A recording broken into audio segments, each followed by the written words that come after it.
How's it going, everybody, and welcome back to day 2 of my revamp on my Z06. Now, if you're new to the series, this is just where I strip apart my Z06 and build it back up to kind of what I envisioned in the first place.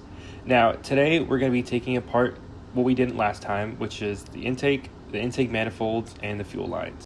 Let me be the first person to tell you that working on an LS engine is incredibly easy. If you're just getting into cars or have very minimal knowledge but want to learn more, pick up an LS platform. You will not regret it.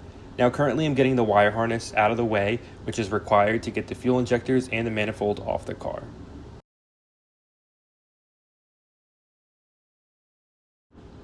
After that, I'm going to move over to the other side to remove the ignition coils, the plug wires, and the spark plugs.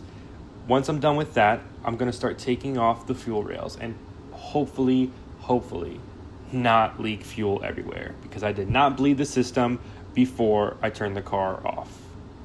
Oh boy.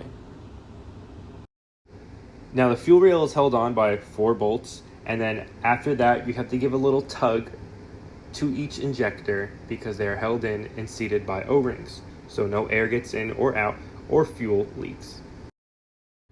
And just like that, I was able to be successful and not leak fuel everywhere when I pulled the fuel rails off. Next, I'm just going to take the throttle body off, which is held in by 4 hex socket, Allen socket bolts, whatever you want to call them. Now, moving right along to the manifold, there are 10 bolts that bolt the manifold down, 5 on each side. After all 10 of those bolts come up, there are 2 evap lines in the back. Well, one's evap line, one's a brake booster.